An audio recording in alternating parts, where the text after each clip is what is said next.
I first noticed the hair loss 3 months after moving into the Sullivan estate. Small clumps on my pillow, strands that seemed too cleanly cut rather than naturally fallen.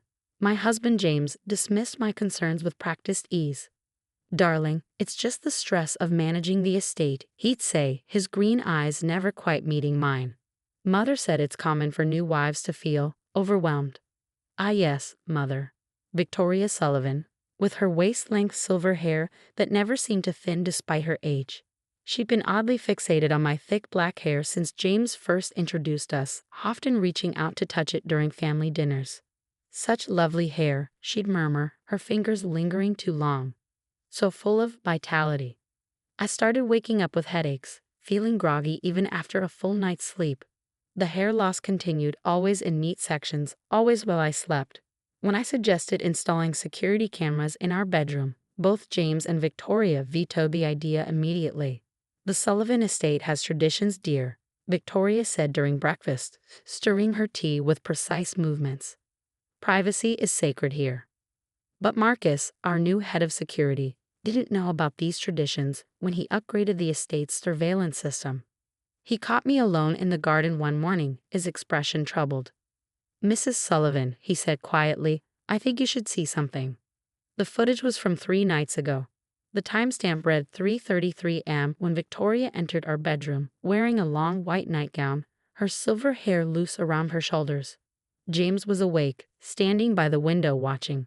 In Victoria's hands were an ornate pair of silver scissors and a crystal bowl. I watched in horror as they performed what was clearly a practice routine. James gently turned my sleeping head while Victoria carefully selected sections of my hair, cut them with reverence, and placed them in the bowl. They whispered in what sounded like Latin, my husband responding to his mother's chants like a well-trained altar boy. "This isn't the first time," Marcus said, switching to other footage. "They do this every month, always at 3:33 am, always during the waning moon." The dates aligned perfectly with my worst episodes of hair loss and grogginess. The tea, I realized. She always insists I drink her special tea before bed on those nights. Marcus nodded grimly. "There's more. I found us in the East Wing." The next video showed Victoria's private study, a room I had been expressly forbidden from entering. In it, she and James stood over a large copper basin, my hair floating in some kind of liquid. Victoria was adding ingredients, herbs, oils, and something dark that looked suspiciously like blood.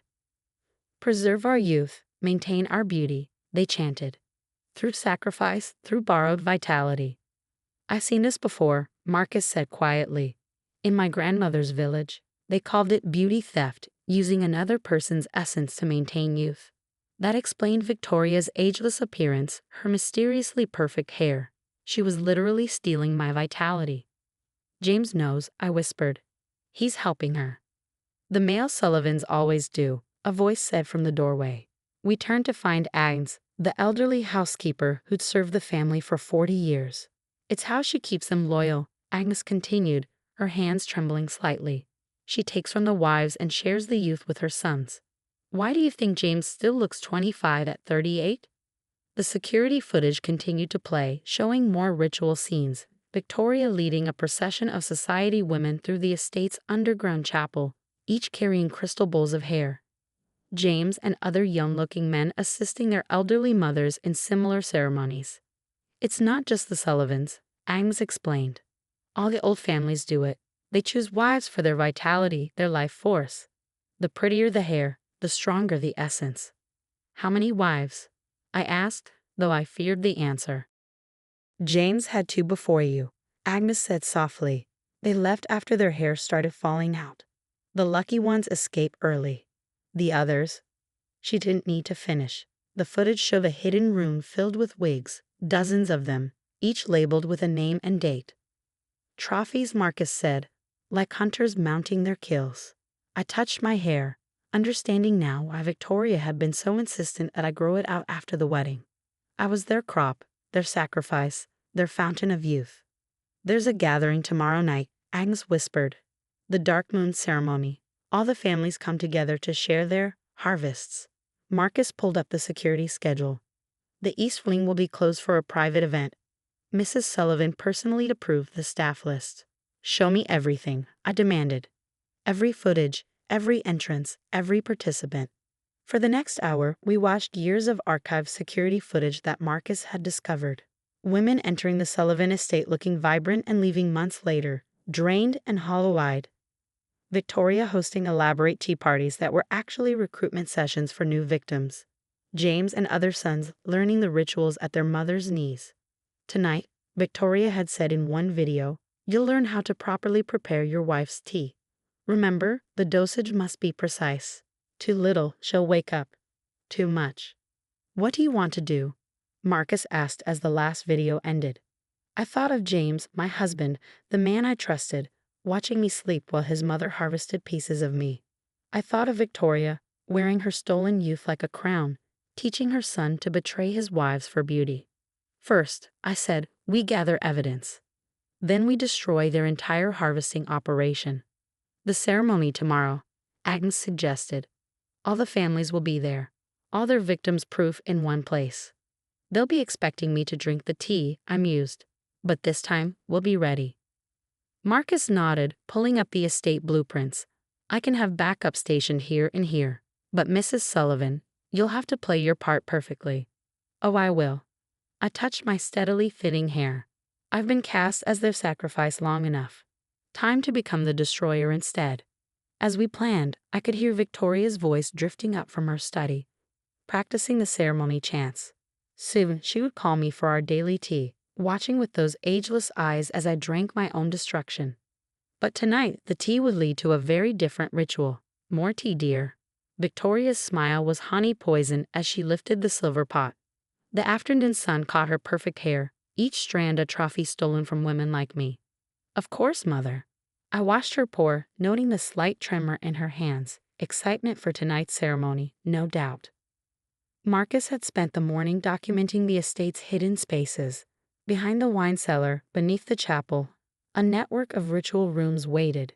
Each one was equipped with copper basins, crystal bowls, and walls lined with photographs. Before and after shots of their victims. The Ashworths will be joining us tonight, Victoria mentioned casually. Their new daughter-in-law has such lovely red hair. So vital. I thought of the red-headed woman I'd seen at last month's garden party, radiant and unsuspecting. Another lamb for their harvest. Speaking of tonight, James entered, kissing his mother's cheek before settling beside me. Darling, you'll wear the white nightgown I bought you. The one that made access to my hair easier, I realize now. Wouldn't miss it for the world. Agnes had shown me the ceremony records she'd secretly kept for decades. 37 wives. 37 harvests. Some disappeared entirely, their vitality completely drained for the annual rejuvenation ritual. Such a good girl, Victoria approved. So different from James's previous wives. They were difficult. What happened to them? I asked innocently, the Marcus had already found the answers in sealed medical records. They chose to leave, James said smoothly. Couldn't handle the responsibilities of being a Sullivan. Couldn't handle being slowly drained to death, more likely. The records showed one in a mental hospital, one in a permanent coma, and one simply missing. I sipped the tea, watching Victoria's eyes track my every swallow. What she didn't know was that Marcus had replaced her special blend with regular chamomile. Tonight, I would be wide awake. The moon is perfect for tonight, Victoria continued. The darkness aids the transfer of essence. Transfer of essence, such a delicate way to describe the theft of life force. The security footage had revealed their entire process. The harvested hair mixed with blood and herbs, distilled into an elixir that the family matriarchs shared with their chosen children. At 3 p.m., the other families began arriving. I watched from our bedroom window as expensive cars pulled up. Women with impossibly perfect hair helped their elderly mothers, all of them carrying crystal bowls and silver scissors. Mrs. Sullivan, Marcus appeared at my door. Everything is in place.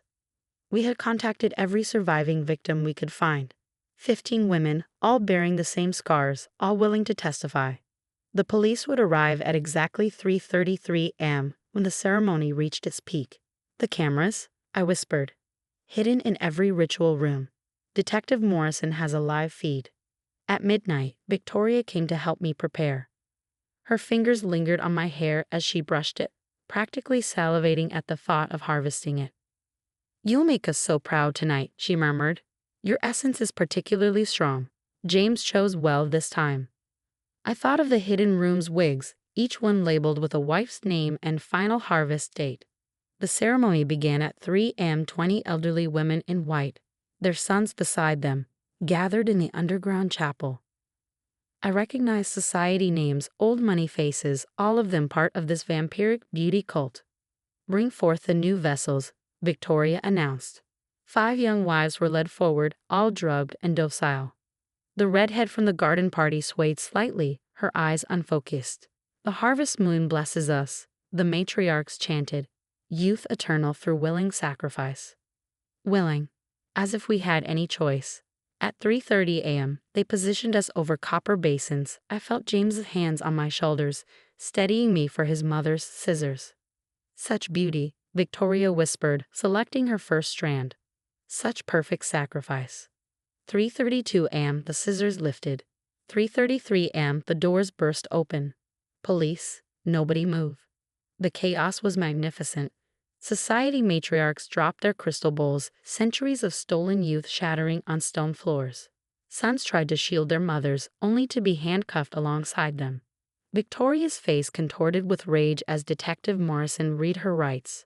"You ungrateful witch. We would have made you immortal." "I prefer growing old naturally," I replied, watching James being led away, without stealing other women's lives. The evidence was overwhelming. Hidden rooms filled with victims' hair, recipe books detailing the essence extraction process, financial records showing millions spent covering up disappearances. The Sullivan beauty cult, the headlines read the next day. Centuries of society women stealing youth through ritual sacrifice. Marcus helped the police document everything. Agnes testified about decades of witness ceremonies. But most damning were the survivors who came forward, each sharing stories of drugged teas and midnight harvests. In the aftermath, we discovered the cult's true reach. Judges, doctors, police chiefs, all with impossibly young-looking mothers, all participating in the harvests. The entire upper crust of society had fed on stolen youth for generations.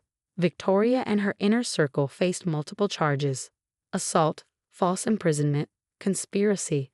James and the other sons were charged as accessories. "You've destroyed centuries of tradition," Victoria spat during her arraignment. "Our beauty was our birthright." "Your beauty was stolen," I corrected. "And now everyone knows." We converted the Sullivan estate into a recovery center for cult survivors. The hidden ritual rooms became therapy spaces. The copper basins were melted down to make plaques honoring the victims. My hair slowly grew back, natural and uncut. Each new strand represented freedom from their beautiful, terrible legacy. Sometimes I visit Victoria in prison.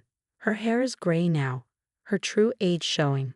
She stares at my healthy locks with hungry eyes, but her harvesting days are over. "We could have been magnificent together," she always says. "We could have been human," I reply.